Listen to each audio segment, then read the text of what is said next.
Hello అండి అందరికీ. చాలా రోజుల నుంచి నాకైతే ఒకటి అనిపిస్తుంది.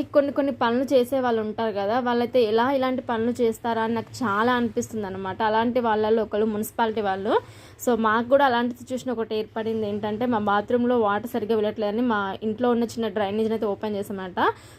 ఎలకలు మొత్తం ఇసుకతోటి ఇట్లా నింపాయన్నమాట. సో, అందుకనే అసలు వాటర్ అయితే బయటికెళ్ళట్లేదు. సో, అంత చిన్న పనికి ఎందుకులే వేరే వాళ్ళని పిలవడం అనేసి మేమే చిన్నగా ట్రై చేసామంట. కానీ చేస్తుంటే మాత్రం నాకు చాలా చుక్కగా అనిపించాయి. అస్సలు అలవాటు లేని పని కాబట్టి ఇంకా డేంజర్‌గా అనిపించిందనమాట. ఫైనల్‌గా ఏదోలాగా చేసి మేమైతే వాటర్‌ని అయితే క్లీన్ చేసేసాము.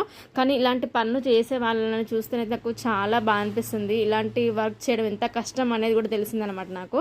నా పాటికి నేనేదో వర్క్ రాని వర్క్ చేస్తుంటే మా పిల్లలు నేనేదో ఆడుకుంటున్నానో ఏంటో అని వచ్చి ఇలా నాకు కొంచెం హెల్ప్ అయితే చేశారులేండి. మున్సిపాలిటీ వాళ్ళు కానీ ఎండలో వర్క్ చేసే వాళ్ళు ఎవరు ఉంటే వాళ్ళకైతే ఖచ్చితంగా సపోర్ట్ చేద్దాం. వీడియో నచ్చితే లైక్ చేయండి.